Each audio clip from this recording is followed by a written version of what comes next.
Graças a Deus, pastores. Hoje eu quero refletir com os pastores a respeito de um tema extremamente importante no meio da nossa liderança. E eu quero começar com uma pergunta que, na verdade, não é uma pergunta, tenho certeza, para nós que estamos aqui nobres, mas para a gente refletir sobre a motivação de quem quer estar nesse lugar, nessa nobre posição. Será que nós somos chamados para servir ou somos chamados para ser visto? No nosso meio, eu tenho certeza que muitos já se depararam com essa situação. Pessoas que nitidamente não têm um chamado para servir. O coração dessas pessoas não está na obra.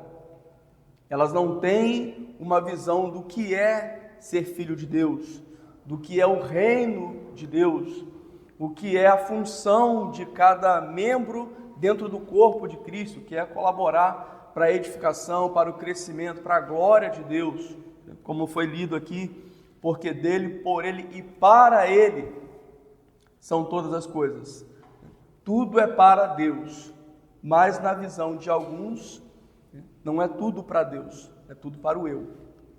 É tudo pelo eu, através do eu. Por isso eu creio ser muito importante refletirmos a respeito desse assunto, porque afinal de contas, o que sustenta um ministério? O que sustenta um púlpito? O que sustenta uma liderança?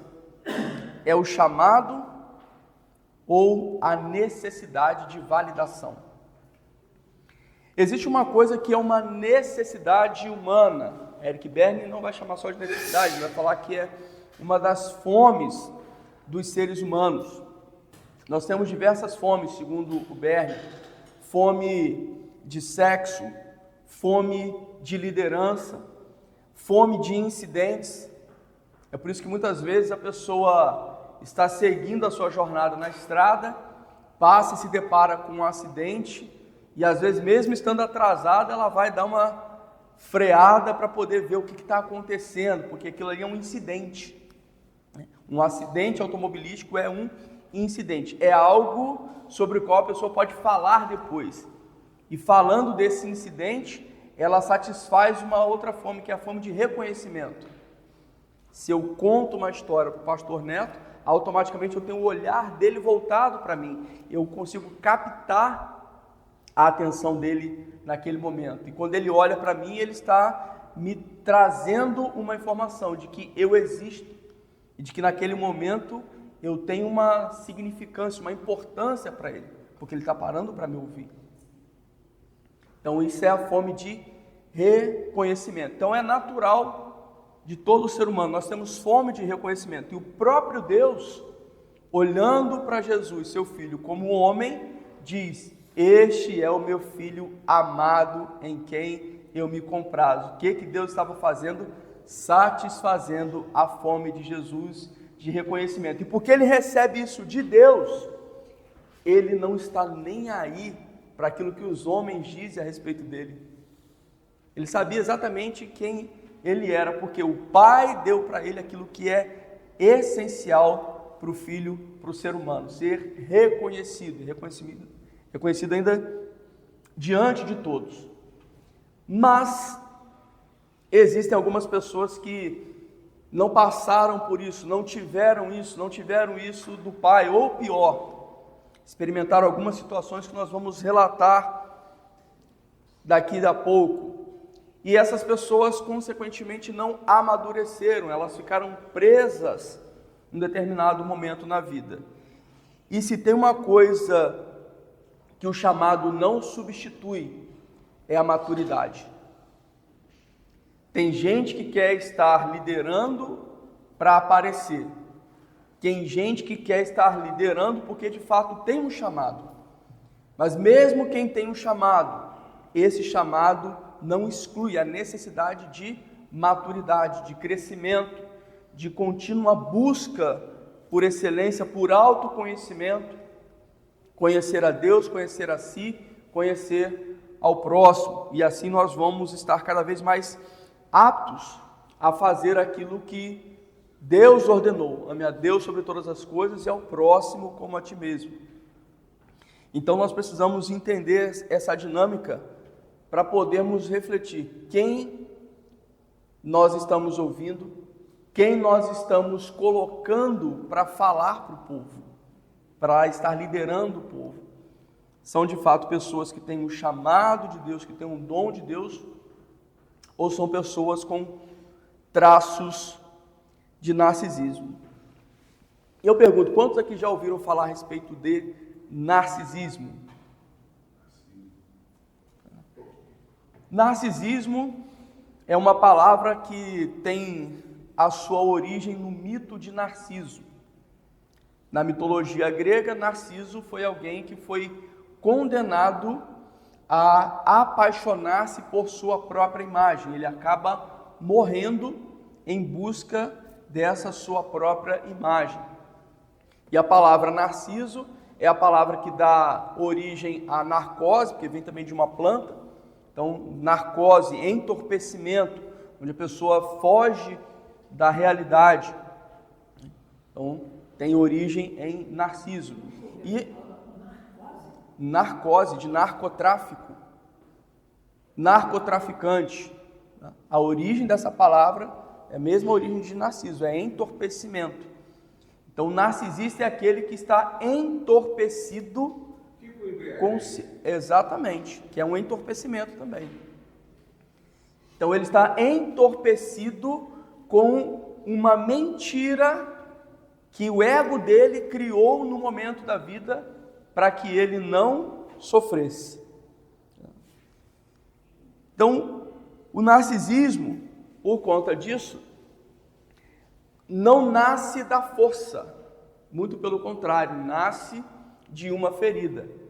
E é algo bem interessante pensar sobre isso, porque quando nós pensamos em narcisistas, nós temos a imagem de quem? De alguém que se coloca como um ser que se envaidece, um ser que se autoproclama, uma pessoa que está sempre se colocando como o melhor, o que faz melhor, o que sabe mais, o que tem o melhor. Mas tudo isso não passa de uma máscara, ou seja, de um band-aid para tentar estancar um sangramento. Há uma ferida na alma, há um corte profundo na alma. E o narcisista usa uma máscara de superioridade, que é um band-aid para tentar fazer o estancamento. O que aconteceu na vida dessas pessoas? Lá na infância, são pessoas que sofreram rejeição. Sentiram-se extremamente rejeitados. Rejeitado pelo pai, rejeitado pela mãe, rejeitado pela sociedade, pelos parentes.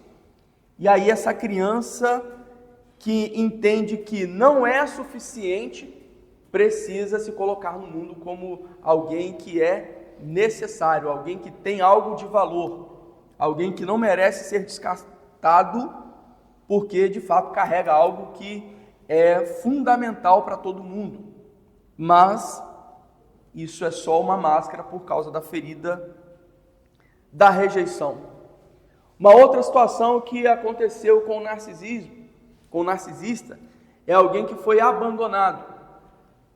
E por ter se sentido abandonado na vida, entendeu, eu estou sozinho. E para não viver essa dor, para não sentir essa dor, o narcisista então precisa estar sempre cercado de pessoas. É aí que mora um grande problema. Narcisistas sempre estão à procura de pessoas para poder fazer dessas pessoas quem? O seu público, os seus bajuladores. Pessoas que vão ficar fazendo movimentos para tentar tirar dele essa dor, dessa ferida, por ter sido rejeitado, por ter sido abandonado. E uma outra característica, pessoas que sofreram forte humilhação. Foram humilhados por conta da condição social, foram humilhados no momento por causa de algo que disseram, sofreram um grande impacto, se sentiram extremamente humilhados. Aí qual que é a dinâmica? A pessoa diz assim: eu preciso provar meu valor. É por isso que muitas vezes você vê pessoas dizendo serem capazes de fazer coisas que quando você olha, você pensa, mas meu Deus do céu, de onde que essa pessoa está tirando isso? Na internet tem muitos vídeos assim, né? Tem um lá que a pessoa que nasceu com algum problema físico e mental também, mas o camarada se sentia como um cover do Michael Jackson, né? E dançando e cantando. E aí quem olha aquilo vê que realmente é um contraste ali entre o que a pessoa acredita que é capaz de fazer e qual é a realidade. Mas é um indivíduo que não adianta ninguém dizer para ele: olha, você não consegue fazer isso. Isso é uma situação mais esdrúxula, mas dentro do nosso arraial, no meio do nosso povo, nós podemos identificar muitas pessoas exatamente com essa dinâmica. É aquela irmãzinha que não tem uma voz que habilita ela para poder cantar, mas ela insiste em querer fazer um louvor. Então, quando alguém chama o outro narcisista, está querendo dizer o quê? Quando alguém diz, você é narcisista, está querendo dizer que essa pessoa é uma pessoa vaidosa, uma pessoa que se autoproclama ter algo que ela não tem, uma pessoa que se coloca superior aos outros, uma pessoa com atitude megalomaníaca, tudo que é dela é melhor do que os outros. E por ela ter essa visão megalomaníaca, o que acontece? Por exemplo, você compra um carro, aí o narcisista vê que o seu carro é melhor do que o dele.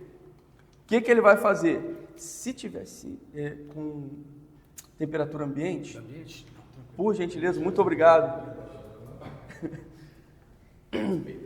Estou recuperando aí de uma gripe. Então o que acontece? Aí ele vai ver o seu carro novo. Em vez dele dizer para você: olha, meu irmão, que bênção, você adquiriu um carro novo, glória a Deus. Ele vai de alguma forma tentar menosprezar, desqualificar a sua conquista. Ele pode dizer que, por exemplo, bonito o carro, mas você vai ver quando chegar o IPVA ano que vem. Entendeu? Não, esse carro aí é muito visado por bandido, hein? Você cuidado, hein? Então ele sente uma necessidade de alguma forma desqualificar a sua conquista para ele se sentir superior. Olha só, o meu aqui, é um carro que, pensa no carro que eu não tenho que me preocupar com ele, é um carro econômico. Então, o que ele está querendo dizer? Que de alguma forma o dele é melhor do que o seu, porque ele sofre de algo chamado megalomania. Então ninguém pode fazer nada melhor do que ele. Se alguém fizer, ele vai desqualificar. Teve uma convenção da CIB, lá em São Paulo. O pastor foi, o Marcelo Gomes estava pregando. Sumaré, isso. Eu não me recordo se nesse dia esse pastor estava pregando também, ou se foi num outro momento onde o Marcelo Gomes estava pregando e esse pastor também iria pregar na sequência. E o camarada, vendo o Marcelo Gomes pregando, ele diz assim: o cara realmente prega muito, mas ele não tem o Espírito Santo. Pelo fato do Marcelo, dizendo isso pelo fato do Marcelo Gomes ser presbiteriano, assim, mas ele não tem o Espírito Santo. Então, o cara não tinha o Espírito Santo, ele olhou no Espírito do cara, conseguiu perceber, o narcisista. É excepcional. O cara parece que tem a palavra de Deus todinha dentro dele, porque ele não usa a Bíblia, não. O cara solta. Ele pegou algumas vezes aqui na igreja,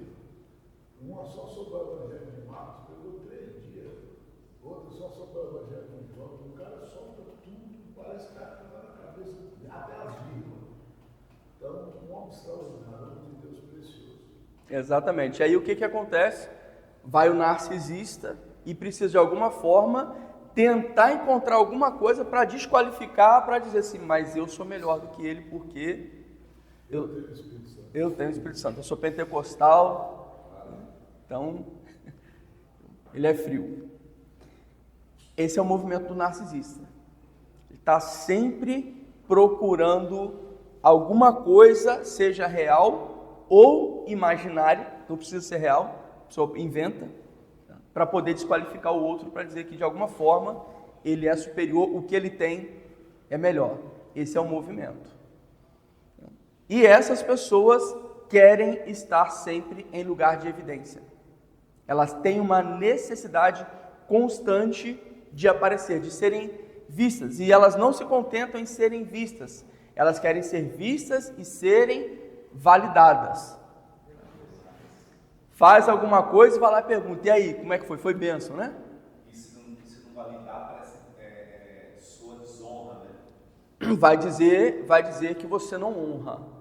Você não segue o princípio da honra, porque você não está dando honra a quem merece honra. Ele seria também um vitimista? Ele seria também um vitimista? Ele é vitimista. Ele é.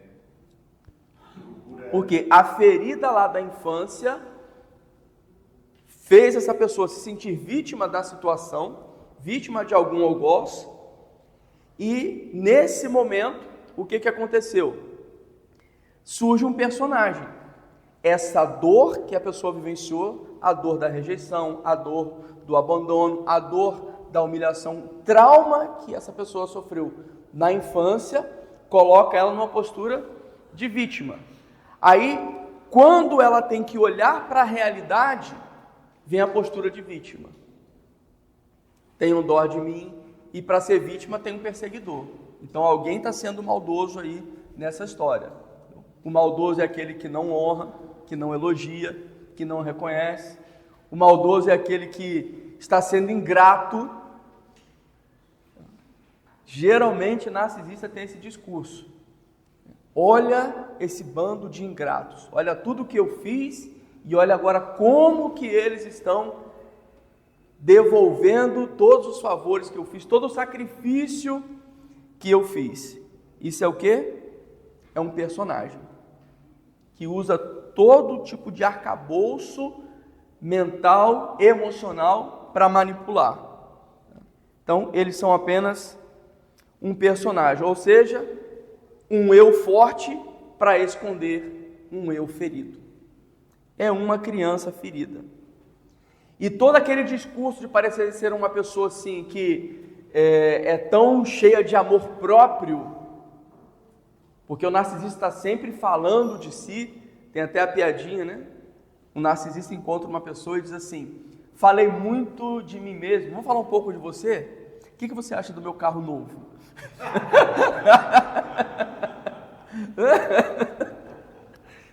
Quero saber a sua opinião. Então, eles são fãs daquela canção. Tem tudo a ver com ele. Né? Com ele aqui não é Jesus, né? É com o narcisista, que está sempre no centro das atenções. Então, a verdade por trás de um narcisista que fala tanto de si é que não é excesso de amor próprio, é ausência de amor verdadeiro.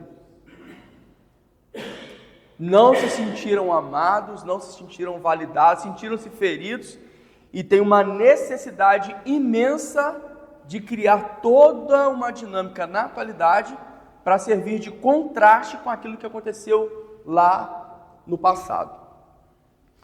Dito isso, convido os irmãos a abrirem suas Bíblias em 1 Coríntios capítulo 13.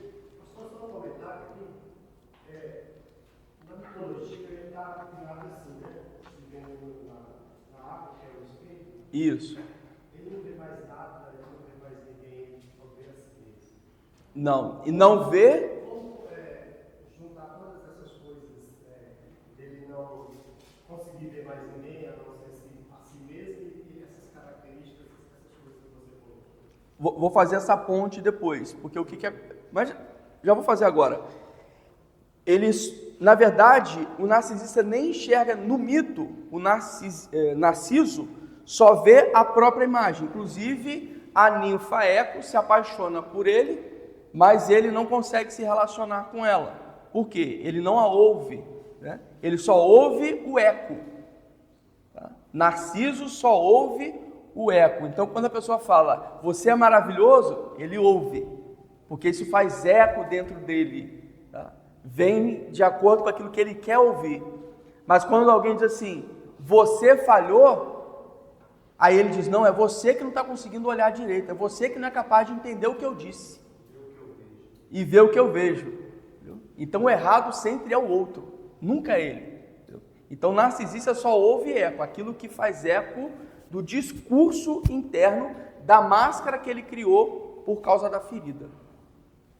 Mas de forma geral, a gente percebe essa verdade, essa realidade do contexto geral da sociedade, as pessoas com a necessidade de aprovação, de aceitação, e quando houve uma crítica, por mais que seja uma crítica construtiva, a pessoa não concorda com aquilo, sempre vem às vezes com o pé, alguém criticou ele, ele não aceita aquela crítica. Então tem sempre algo a rebater para não concordar com a crítica, mesmo sendo uma crítica construtiva. Sim. Na última vez eu falei sobre isso aqui, né? Código Devo. Aqui, desordem. Aqui, evitação. Vitimismo e obstinação, que a gente viu em Saul. Essa descrição aqui. Desordem. Essa desordem se manifesta de diversas formas. Uma delas é pegar o passado e estendê-lo até o presente.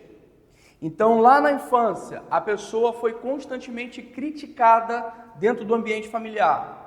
O pai nunca validou, a mãe, às vezes, quando validava, mas isso não contrastava com a falta de validação do pai ou as críticas constantes do pai. Então, o que acontece? A pessoa pega esse cenário do passado e traz esse cenário para o presente, fazendo o oposto do que a Bíblia diz. Eu quero trazer à memória o que me dá esperança. A pessoa não faz isso, ela traz à memória aquilo que traz dor, angústia, sofrimento. Tá? Então, é o que eu chamo de desordem do tempo. Eu pego o passado, coloco ele no lugar do presente. Aconteceu lá e então, mas é como se estivesse aqui e agora. Porque tem essa desordem, aí a pessoa recebe uma crítica que não é aquela crítica do pai. Às vezes a crítica do pai foi uma crítica porque o pai estava com raiva. Ele chegou em casa, as crianças estavam brincando. Brincar é algo errado? Não, mas porque ele estava com raiva, ele, cala a boca aqui, vocês só perturbam, eu quero paz. Então ele criticou algo que ninguém estava fazendo errado. O errado era ele na história. Aí, de tanto essa situação acontecer, a pessoa receber críticas injustas, agora no presente, ela recebe uma crítica justa. Olha, você escreveu isso aqui e está faltando aqui uma palavra. A pessoa, mas você só sabe criticar, etc. Não, você não só sabe criticar. Às vezes você até fez o feedback sanduíche, né? Olha, ficou muito bom isso aqui, está excelente, você construiu muito bem esse discurso, só faltou uma palavrinha aqui.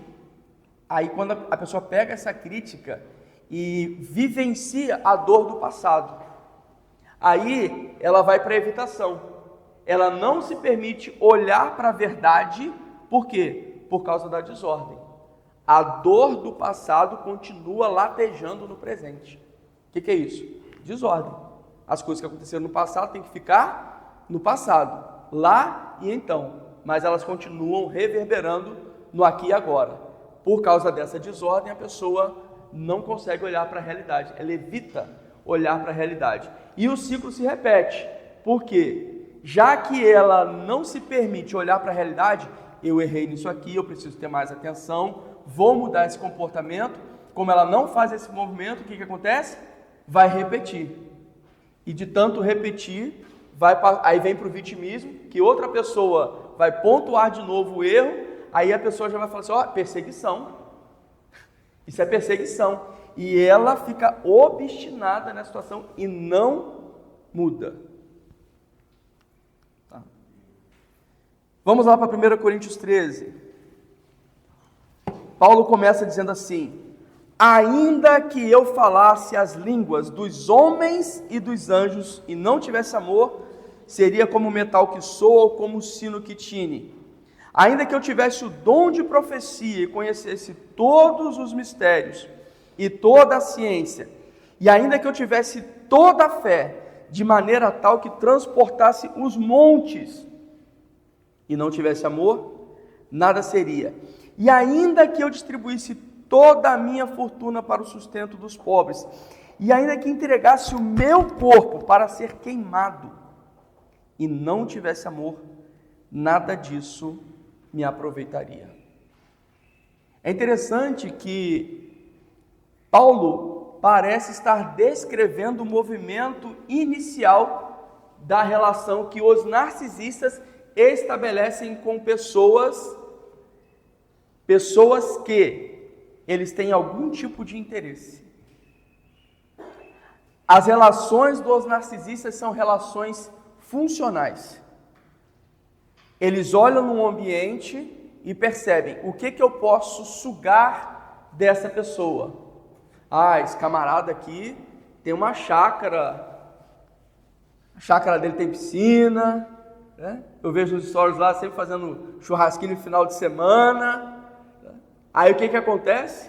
Ele vai lá e fala só, eu vi que você gosta muito de churrasco, tá aqui ó, uma faca de presente. Pronto. Ganhou.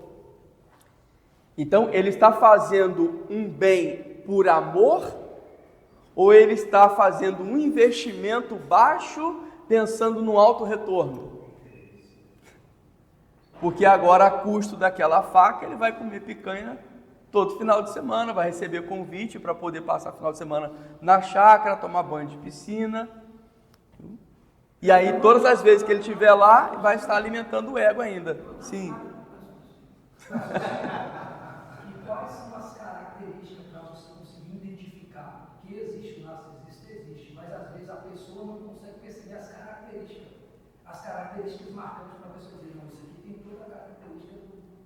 Eu vou falar hoje sobre 10 traços de narcisismo. De alguns eu vou exemplificar na palavra e eu vou trazer essa lista aí com os 10 traços. Daqui a pouco vai estar sendo projetado aqui. Pode passar, por favor, eu estou lá em 1 Coríntios 13, no 12. Essas relações de interesses já estão na lista? Oi? Relação de interesses aí já está na lista? Não, não tá na lista não. Tá? Mas, voltando aqui para o texto. Então, Paulo vai descrever situações onde a pessoa parece espiritual, mas tem amor? Não. Parece generosa, mas tem amor? Não. Parece capaz de todo tipo de sacrifício, um verdadeiro herói.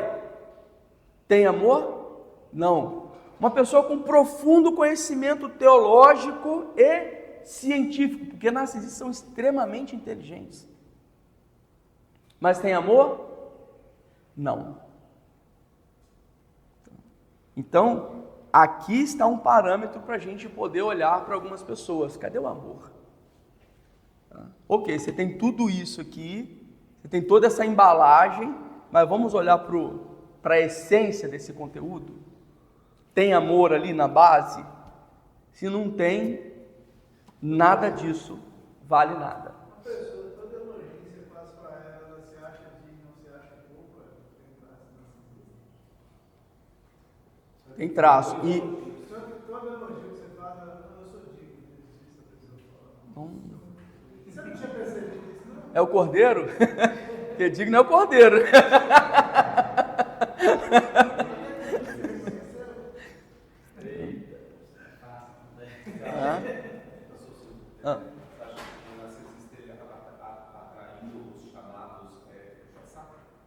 Sim. Exatamente. Narcisista precisa de pessoas com baixa autoestima, porque essas pessoas, ao verem a postura do narcisista, ao verem o discurso do narcisista, ao verem os feitos do narcisista, elas vão pensar assim: eu queria ser essa pessoa, eu queria ser como ele, eu queria ser como ela. Deixa eu grudar aqui para ver se eu recebo uma transferência de unção. Só o pastor André aqui. E as vítimas perfeitas é os border, né? Exatamente. Nossa, é um casamento. Perfeito. Os border. É. Não é? O que é? Só para... ele complicou aqui, deixa eu explicar aqui. Vamos lá.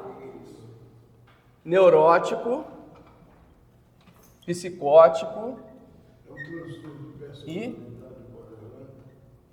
perverso. Neurótico se coloca no mundo com forte sentimento de culpa. Tudo a pessoa se sente culpada. O psicótico tem dificuldade em lidar com a realidade. E o perverso tem dificuldade na relação com a lei. Então, o que acontece? Aí tem aqui o border, ele está aqui, ó, na borda entre a neurose e a psicose. Por quê? É uma pessoa que carrega forte sentimento de culpa, mas muitas vezes também age de forma desconexa da realidade. Então, essa pessoa aqui é uma vítima perfeita para o narcisista. Principalmente porque narcisista está aqui, ó. Ele criou um personagem que não existe. Uma vez, eu não sei se vocês recordam, uma vez em São Paulo teve uma nuvem que cobriu São Paulo inteira, São Paulo ficou escuro bastante tempo, por causa de uma nuvem lá.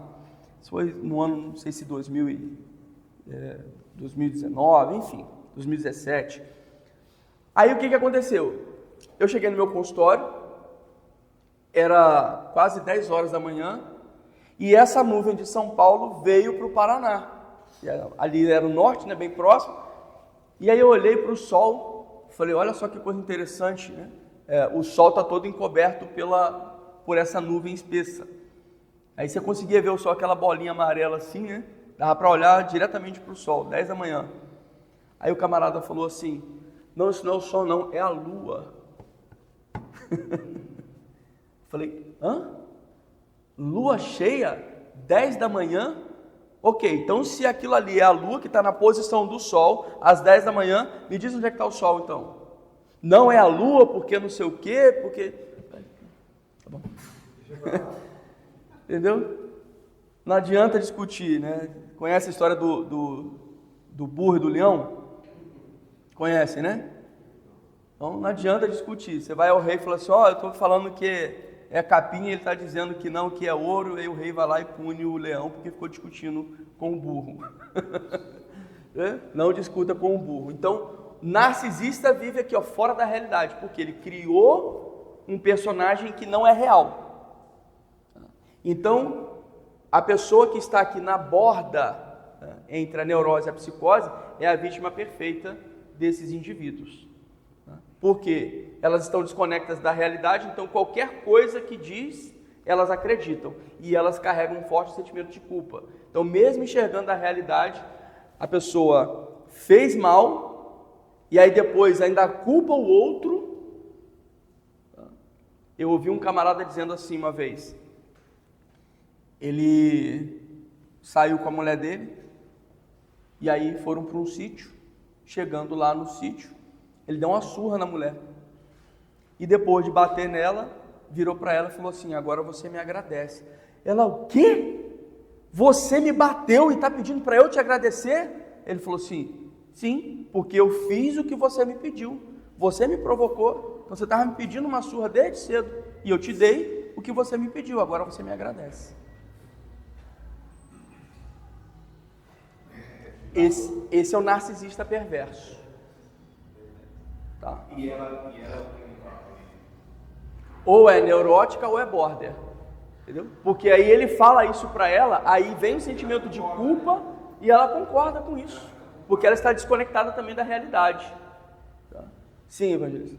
Pastor, essas 10 características, eu acho uma linha muito tênue entre autovalorização e estratégia pessoal de crescimento com narcisismo. O narcisista. Há uma linha muito tênue. Essas 10 características, obviamente, que isoladamente não tem como uma só característica definir. As 10 características, eu consigo fechar a visão, essas 10 características. Eu e Nacor consegui ter essa visão, esse é o narcisista, para não confundir com a autovalorização ou estratégia pessoal de crescimento. Sim, vai ficar muito nítido o que é esse comportamento e a gente vai ver que não tem nada a ver com estratégia pessoal de crescimento. Consegue fechar o diagnóstico, né? Consegue. Ah, e detalhe, isso aqui também não é para diagnosticar, é para a gente ter uma visão assim de que, calma aí, essa pessoa tem esses 10 traços aqui, então eu preciso ficar muito atento, muito reticente, porque pode se tratar de um narcisista. Porque quem tem que diagnosticar é um psiquiatra. Sim. Às vezes eu já percebi, a pessoa tem um problema com você, aí fala assim, pastor Silvio é narcisista. Não, mas peraí, você analisou os requisitos, as características? Ah, sim. É. Não, hoje É só eu que falo. Ele falou qual o sobrenome? Qual o Silvio? Eu vou sair daqui,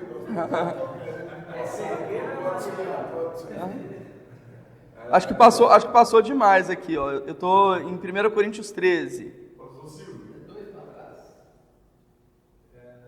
Tem 2 Silvio, pessoal.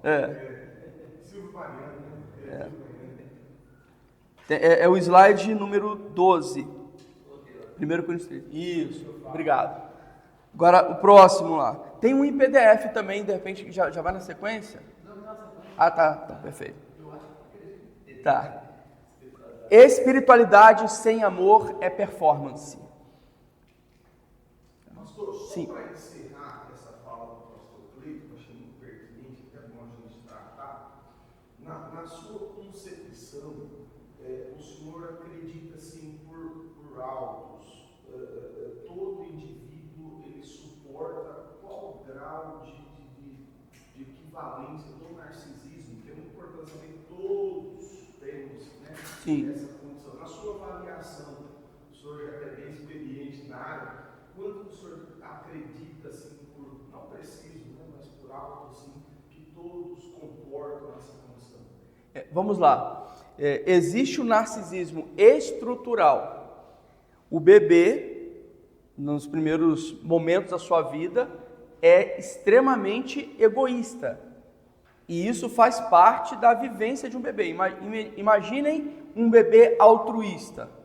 O bebê está com fome e, em vez de chorar para receber o mamá, ele olha, vê que a mãe está extremamente atarefada, está cuidando dos outros irmãos, um irmãozinho mais novo caiu, machucou, aí ele olha para você dizendo, não vou chorar agora não. Ia morrer. Tá? Então o bebê é extremamente egoísta, ele é autocentrado. Só existe ele no mundo e a mãe é uma extensão dele. Então isso é um narcisismo estrutural, porque essa relação com a mãe é simbiótica, é uma relação de dependência vital para ele alcançar a dependência parcial até a independência e depois na maturidade ele vai para onde? Interdependência. Agora eu estou aqui com o meu celular e eu estou dependendo do pastor Gilmar passar o slide aqui para mim. Isso é o que? Interdependência. O próprio celular que eu estou usando eu não construí. A Bíblia que eu estou usando eu não imprimi. Então nós vivemos numa sociedade onde somos interdependentes. Então, narcisismo... O narcisista, não, ele vive ainda nessa relação simbiótica. Então, é como se fosse um bebê que olha para todo mundo e vê um seio para sugar. Isso é o narcisismo patológico. Não rompeu essa fase do narcisismo estrutural. Tá? Todo mundo tem. Aí, na vida adulta, o que seria esse narcisismo estruturado? É o meu amor próprio. É eu saber que eu tenho a minha dignidade, o meu valor, independente se os outros são capazes ou não de perceber isso. Então, isso é saudável, isso é estruturante. De interagir também na interdependência. Exatamente. E porque eu sei o meu valor, eu também reconheço o valor do outro. E às vezes, não é o quanto a pessoa... o quanto que a pessoa carrega numa visão do senso comum de importância, mas o impacto que aquele pouquinho vai gerar. Por exemplo, você tem lá vou pegar aqui um exemplo, um painel de LED, 120 mil reais um painel de LED. Mas, se você vai lá na tomada e você corta aqueles 2 ferrinhos que conectam o painel de LED na energia, aqueles 120 mil reais vão valer de quê? O que é mais caro? O painel de LED ou o plugzinho que vai na tomada? Não tem nem o que comparar. Mas se não tiver o plugzinho da tomada, tudo aquilo ali vale nada. Entende? Então, uma pessoa saudável, uma pessoa que entende isso, que às vezes não é porque eu carrego uma grande unção, eu estudei grego, hebraico, etc, etc, mas o irmãozinho lá, ele só é capaz de servir um copo d'água. Vai pregar ser um copo d'água para você ver. Aí você não dá uma travada. Isso é interdependência. Agora, o narcisista, ele não consegue pensar assim. Porque ele vê a pequenez do outro e ele enxerga a atitude que tiveram com ele por causa de algo que alguém julgou pequeno. E ele faz esse mesmo movimento. Da mesma forma que ele foi humilhado, ele humilha. Tá? Quer ver um narcisista? Veja como é que ele trata um gari. Veja como é que ele trata a zeladora lá da igreja. Entendeu? Veja como ele trata as pessoas que, na visão totalmente distorcida dele, veja como ele trata as pessoas que supostamente não têm nada a agregar na vida dele. Geralmente, narcisistas desprezam essas pessoas. Então, próximo slide aqui. Nem todo sacrifício é entrega, alguns são busca por validação. O que Paulo está narrando aqui é exatamente esse movimento. O verdadeiro amor é sacrificial, mas o narcisista é um excelente camaleão. Ele finge, ele performa, ele seduz, dando para as pessoas aquilo que as pessoas querem, porque ele sabe que fazendo isso, ele vai conseguir retirar das pessoas aquilo que ele quer, e aquilo que elas não estariam dispostas a entregar, mas porque ele entregou algo e gerou nelas um sentimento de culpa, que já é algo estruturante em grande parte da humanidade, que a maioria das pessoas é neurótica, então ele vai conseguir manipular para poder sugar essas pessoas ao máximo. Inclusive, Provérbios capítulo 30 vai falar sobre o narcisista. Vamos lá, Provérbios 30.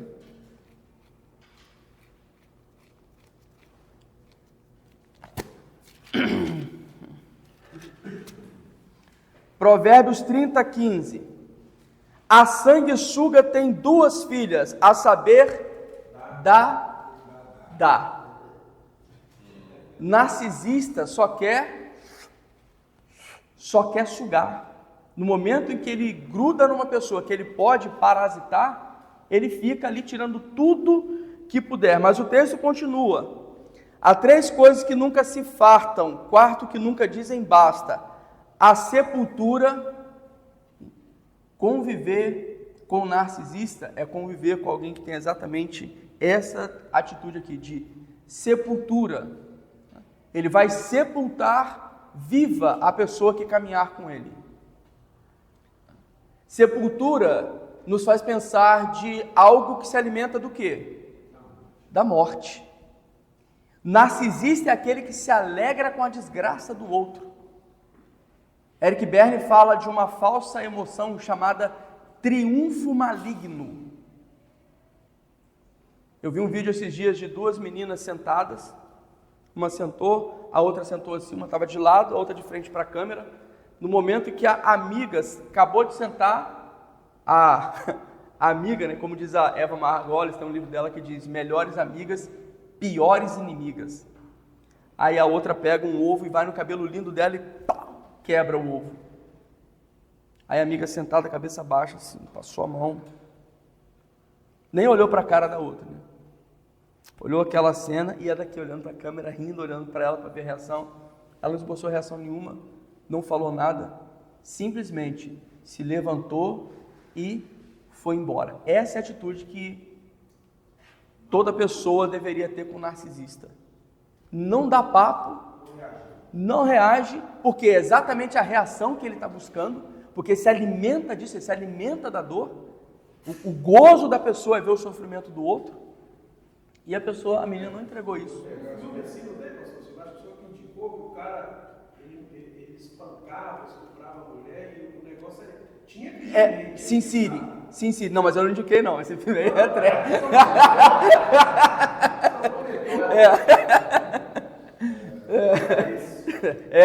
não reagisse, ele perdia a graça. Sin City, esse filme narra a história de...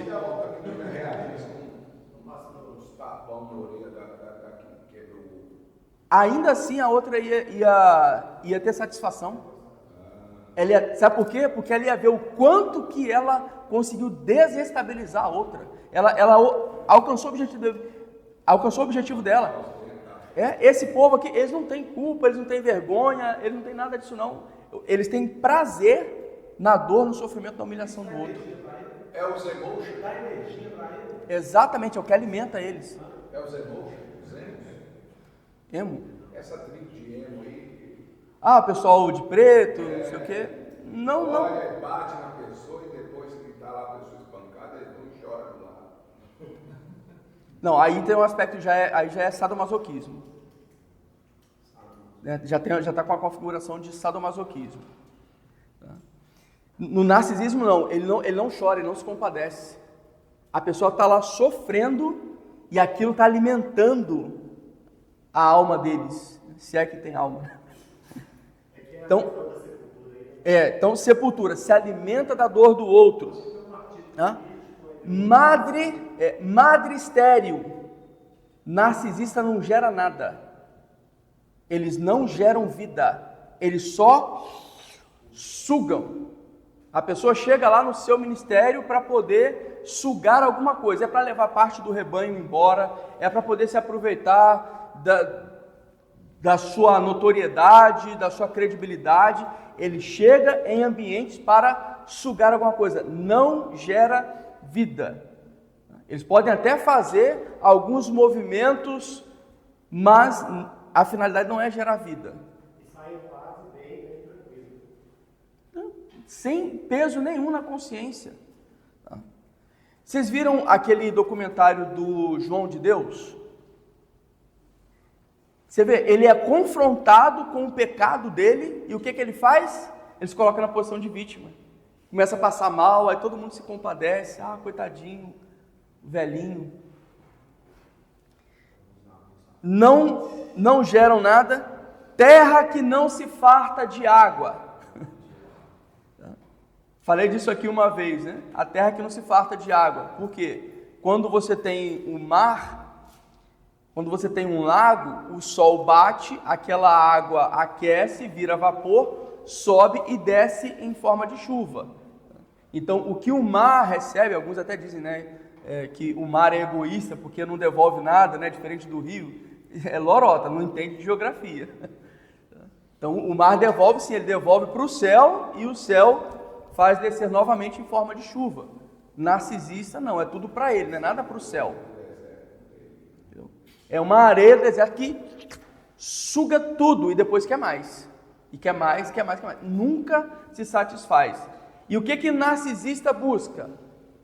Poder, prazer e status, diversão.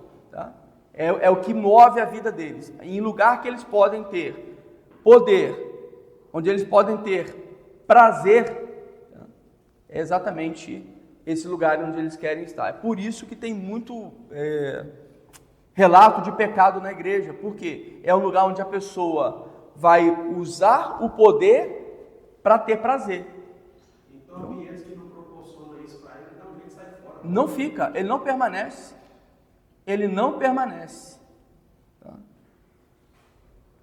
Madrestério, terra que não se farta de água, fogo que nunca diz, basta. Narcisista, onde ele chega, ele vai causar um incêndio.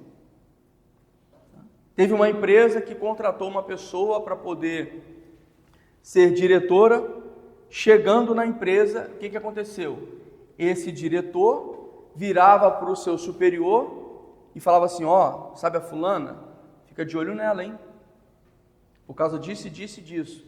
Aí o diretor começou a olhar para... O coordenador começou a olhar para esse diretor com outros olhos, porque estava passando as informações. Aí o que acontecia? Ele ia lá, fazia o inferno, jogava a pessoa contra o coordenador, inventava mentiras, criava situações, fazia todo um cenário diabólico e arquitetava tudo de forma que a pessoa chegava exatamente no momento exato.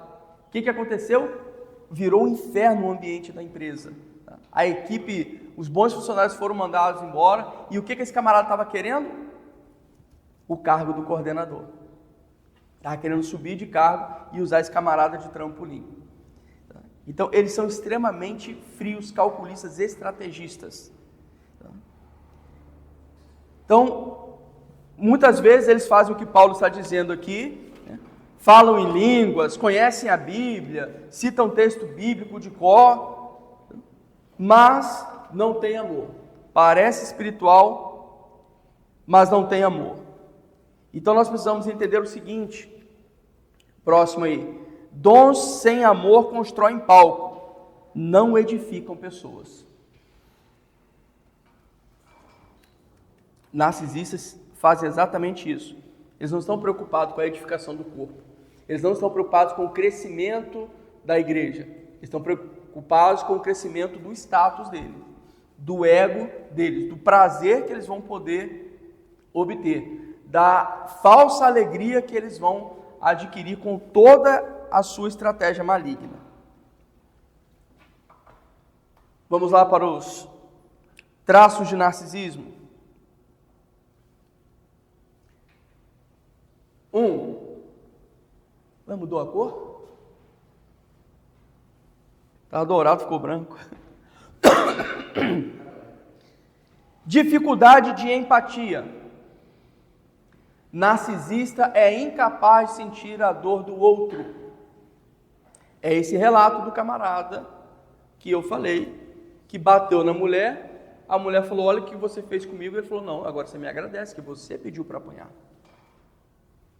Eles não têm a capacidade de se colocar no lugar do outro, de sentir a dor do outro. Não pensa como que a pessoa vai ouvir essa crítica.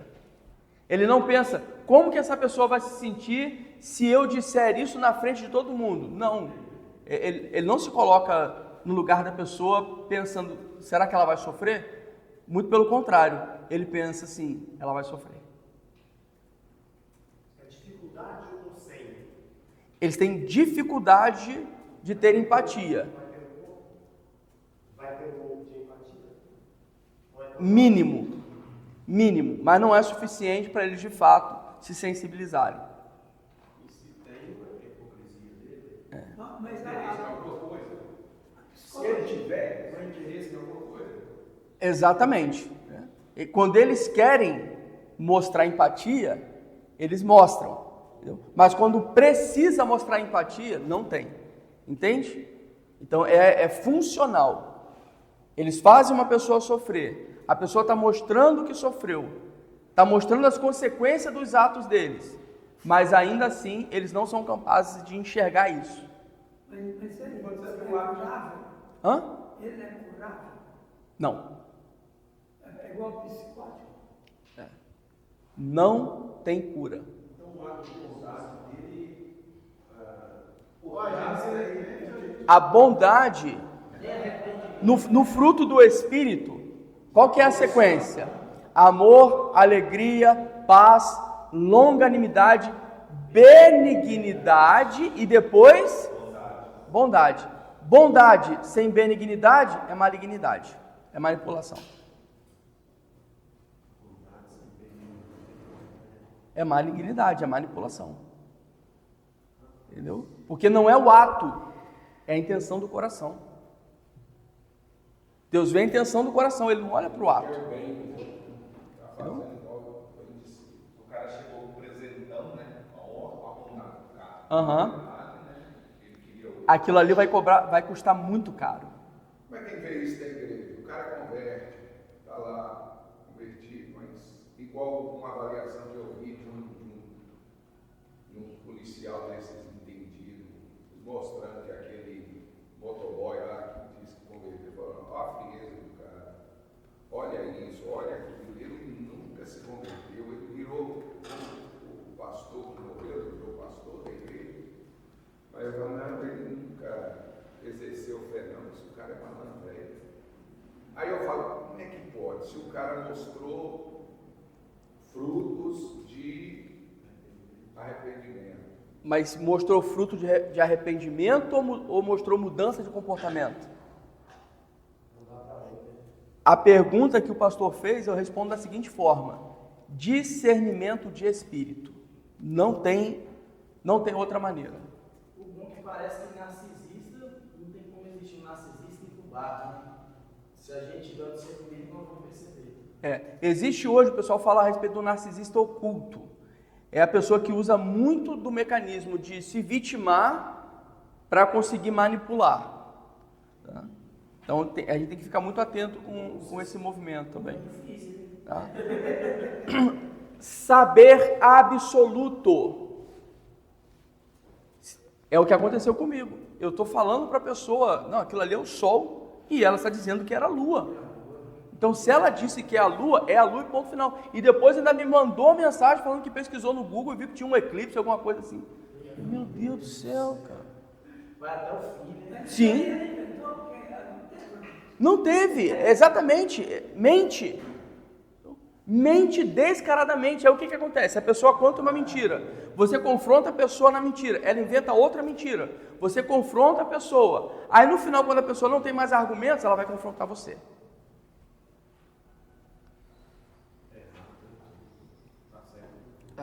Então, saber absoluto. Outra coisa, fúria narcísica.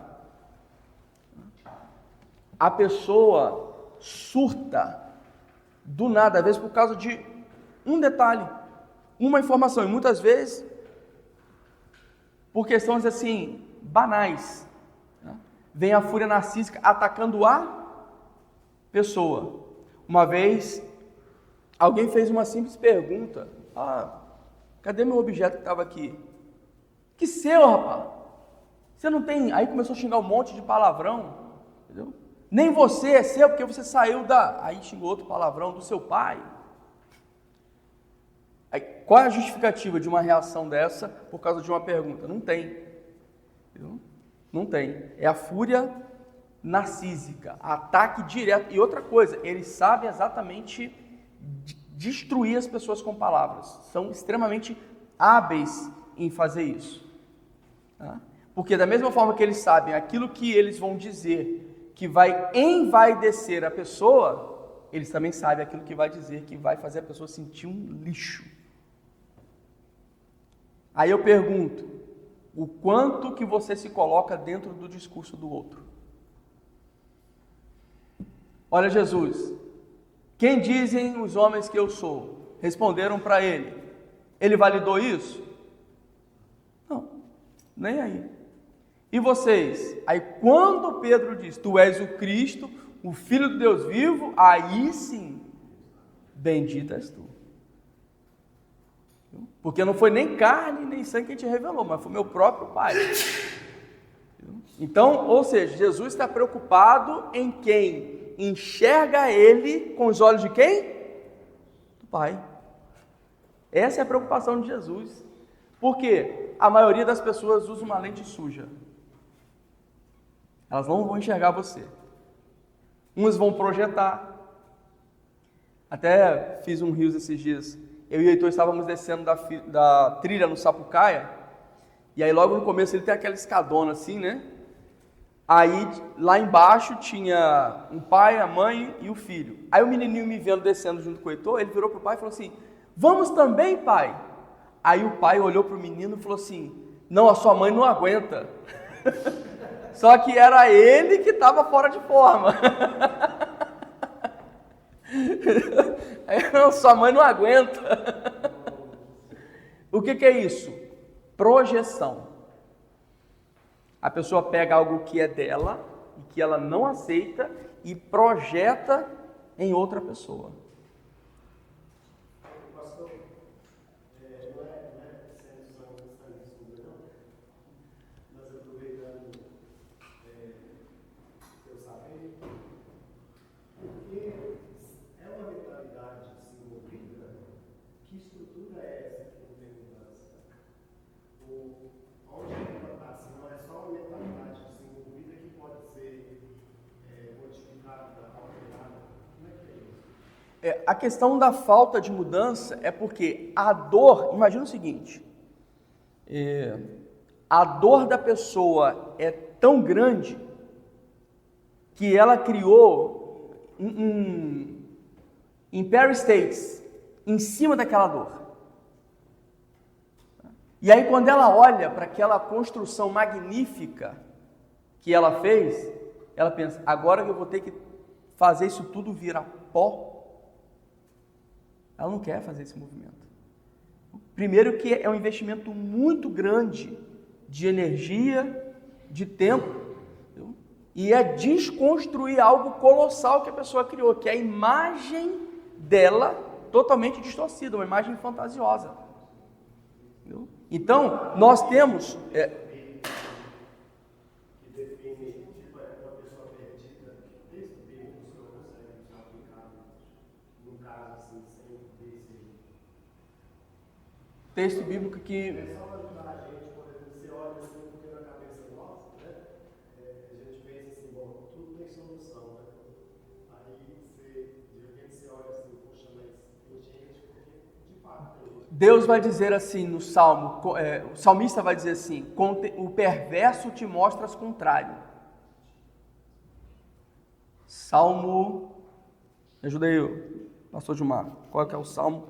Com o perverso te mostras contrário. E vai falando da reciprocidade de Deus. Com o justo te mostras justos. Com o perverso, e na tradução... no original é a mesma palavra, mas Deus não vai se mostrar perverso porque não existe, Salmo 18, 26, obrigado. Não existe perversão em Deus, porque a perversão, tá? É o máximo possível e verter. Tá? O perverso é aquele que verte, derrama o máximo possível. O quê? A verdade. Tá? Então Deus não tem como ser perverso. Não existe perversão em Deus. Mas ele se mostra totalmente contrário, o avesso. Tá? Então o perverso vê o avesso de Deus. Deus dá simplesmente as costas. Por quê? Qual que é a premissa da salvação? Conversão é consequência. A premissa para arrependimento. Arrependimento. Agora, como que uma pessoa que tem prazer no sofrimento do outro consegue se arrepender? Entende? O narcisista perverso se alimenta do sofrimento do outro. Entendeu? Então, é alguém que é o que mais precisaria morrer, de fato, para poder ressurgir. Só que eles não se permitem. E às vezes a gente quer colocar assim, que, como a Helena Raquel falou, né? Para de orar. Por quê? A gente quer colocar o poder de Deus, que é um poder sobrenatural, mas não é um poder invasivo. Jesus disse, eis que estou à porta e bato. Então, ele não invade. Se a porta está fechada, ele não vai invadir. Se a pessoa não quer, ele não vai forçar. Entende? Então ele não é assim porque não admite, talvez ele é assim porque isso pode ser assim. Uma escolha entre aspas, porque existe um movimento inconsciente, mas ele também tem consciência das atitudes. São pessoas que pensam muito, mas o lado emocional deles é fraco. E no caso do psicopata, o cérebro deles é diferente.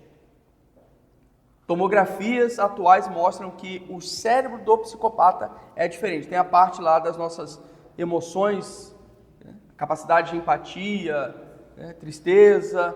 No cérebro do psicopata tem a área, mas ela é bem reduzida. Então, esses 10 traços aqui: dificuldade de empatia, saber absoluto, fúria narcísica sem nenhum tipo de justificativa. Tá? Lembra daquele caso lá o baterista! Baterista! Da histérica chamando o baterista, vocês viram esse vídeo? Uns anos atrás aí, a mulher lá ministrando, e ela começa: o baterista! O baterista! Assim, porque o baterista não chegou, não estava lá no tempo que ela queria que estivesse, a pessoa surta e começa a se enraivecer no altar. Gente, se tem uma coisa que não faz sentido, é ira no altar. A não ser a ira contra o pecado. Mas no altar, a pessoa se irando contra pessoas é um antagonismo assim que... O único que seria equiparável é a sensualização no altar.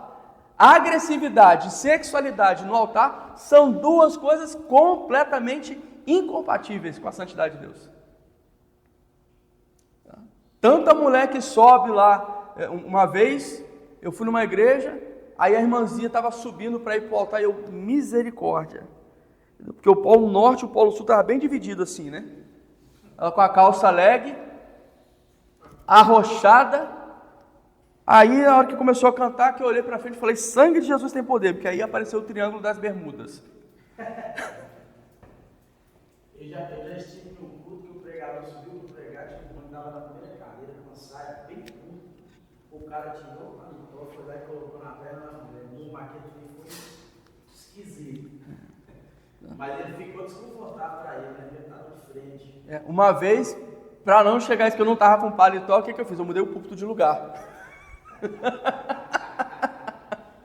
Tá bem na minha reta aqui, eu fui lá e mudei o púlpito lá pro canto.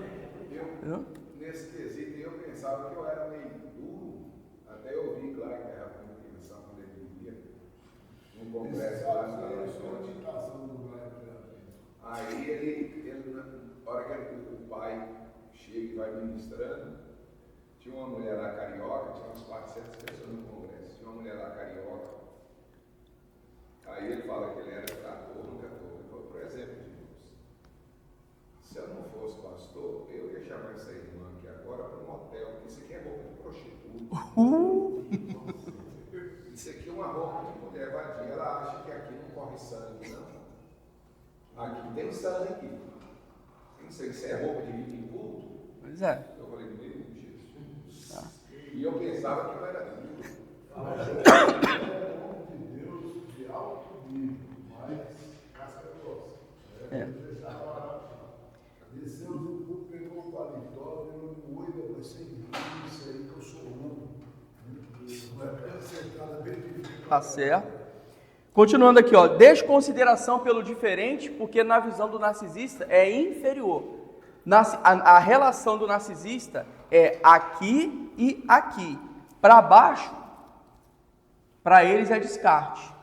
Entendeu? Ou então, é só um meio para algum fim. Só se eles olham para baixo e vem alguém que pode ser usado como trampolim.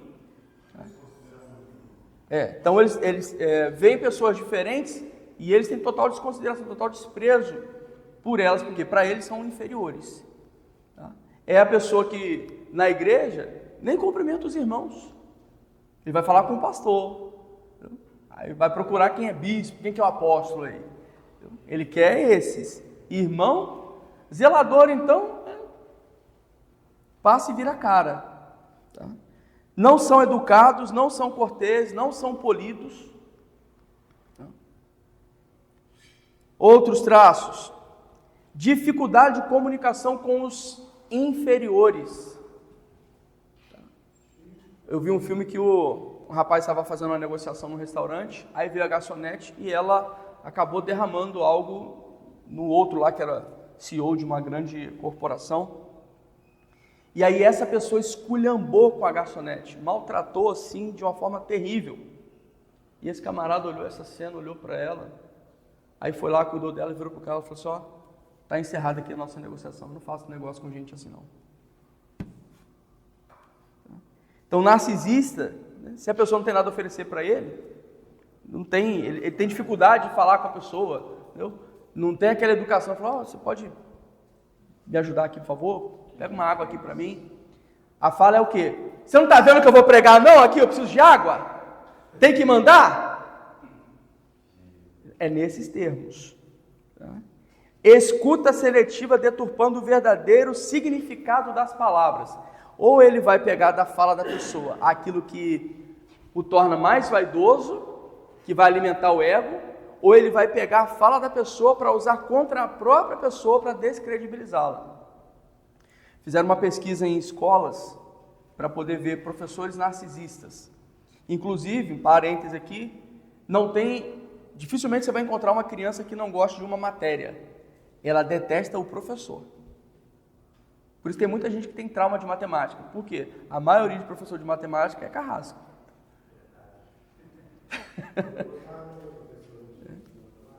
Então o que acontece? Aí na escola, uma criança desligou o ventilador.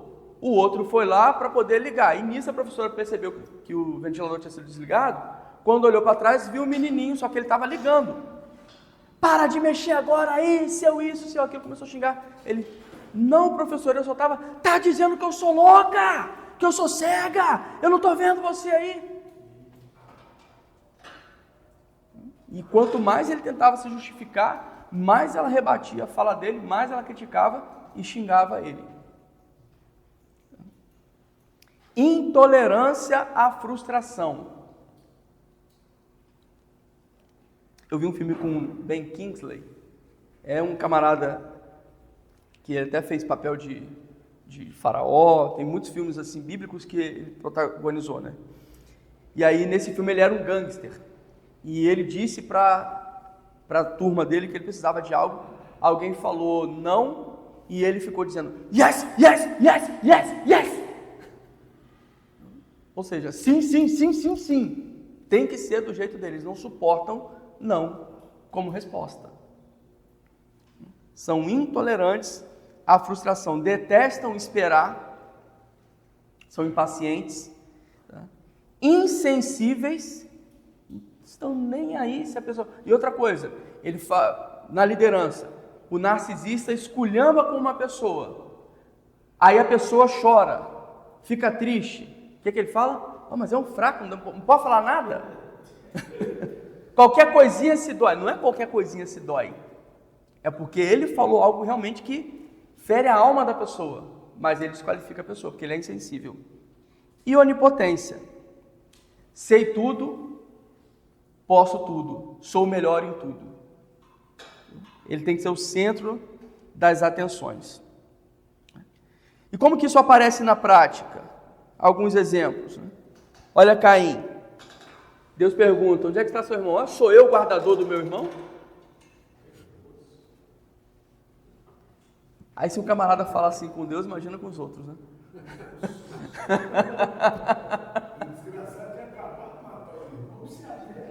Exatamente. Entendeu? Entendeu? E olha a trama. Entendeu? Fingiu que estava tudo bem. Deus percebeu o semblante dele caído, mas com o irmão fingiu que estava tudo bem, chamou o irmão: oh, vamos ali. O irmão crente que ia ter um momento de comunhão com o irmão, entendeu? Que de repente estava levando ele para poder colher alguns frutos. Entendeu? Não, foi lá para poder ser assassinado. Nunca está errado. Olha o faraó. Tomou uma decisão, voltou atrás, sofreu a consequência. Mudou de mentalidade? Não, tudo bem. A Bíblia vai dizer que foi Deus que endureceu o coração de faraó. Mas serve de exemplo nesse sentido, né? De nunca se colocar como errado. Mostrei aqui da última vez, Saul também foi confrontado no erro, tentou justificar. Então, eles não dão o braço a torcer de que estão errados. Sempre vão tentar encontrar uma justificativa ou um culpado. Nabal despreza quem considera inferior. Quem é esse Davi aí? Vou dar nada para esse camarada não. Não posso ter nada dele. É ele que está dependendo de mim. Não posso adquirir nada dele, então. Sim. Então, se eu não posso tirar nada de você, eu não quero nada com você. É você que está querendo alguma coisa de mim. O narcisista não parece perigoso, ele parece necessário. Então ele não vai chegar lá na sua igreja mostrando o estrago que ele é capaz de fazer. E como que ele oculta o estrago que ele fez na igreja anterior? Culpando a liderança. Sempre vai chegar com a historinha de que foi perseguido. Entendeu? Que homem é o perseguidor, salvador e vítima. Porque ele é homem de Deus, tem chamado. Sabe como é que é, né? Quando ele tem chamado de Deus, vem as perseguições, vem as lutas. Aí você olha para a sua história e dá Ctrl+C, Ctrl+V na sua história, achando que ele está passando pela mesma coisa, como se você e ele fossem um.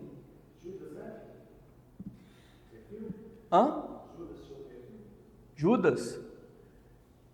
Está aí uma análise que eu não fiz ainda, né? Mas tem traço ali, porque o que ele queria? Ascensão ao poder. Entendeu? E para isso, sendo capaz de vender o Filho de Deus. Só que depois ele se arrepende. Entendeu? Só que depois ele se arrepende. Agora fica a dúvida, né?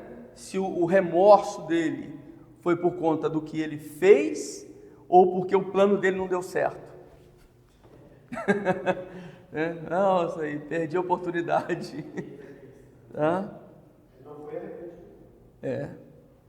Então, sim. Como que o narcisista chega lá na sua igreja? Cheio de carisma. Desligou aqui. Tudo bem. Ele chega lá cheio de carisma, mostrando resultado, com uma aparente espiritualidade, e aí encanta todo mundo. E aí o pastor diz o quê? Obrigado, Senhor Deus, é resposta de oração.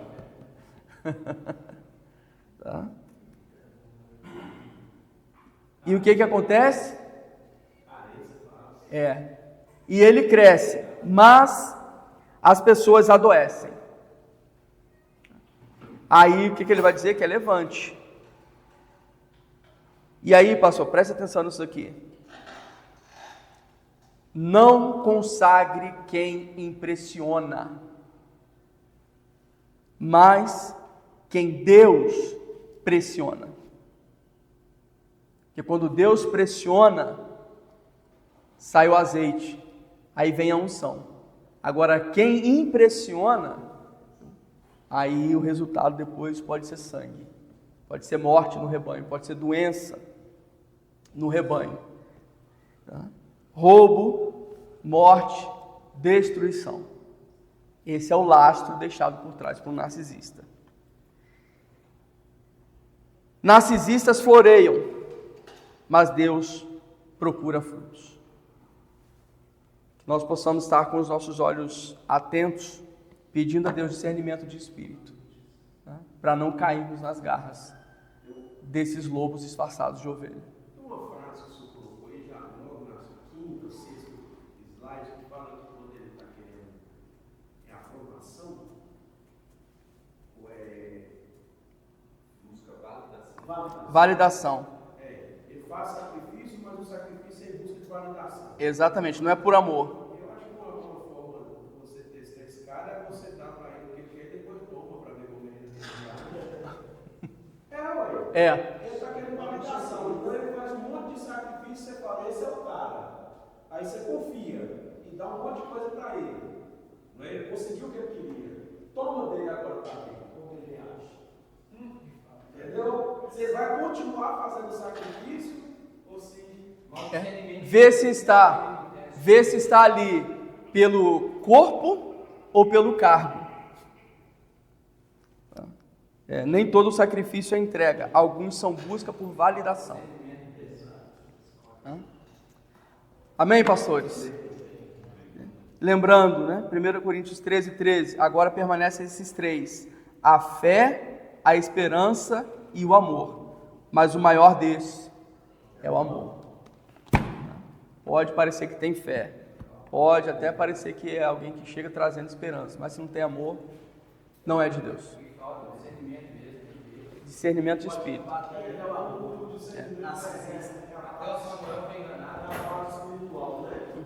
Discernimento aí, mas por exemplo, quando você vai levantar um diácono, a palavra não fala, testa ele primeiro para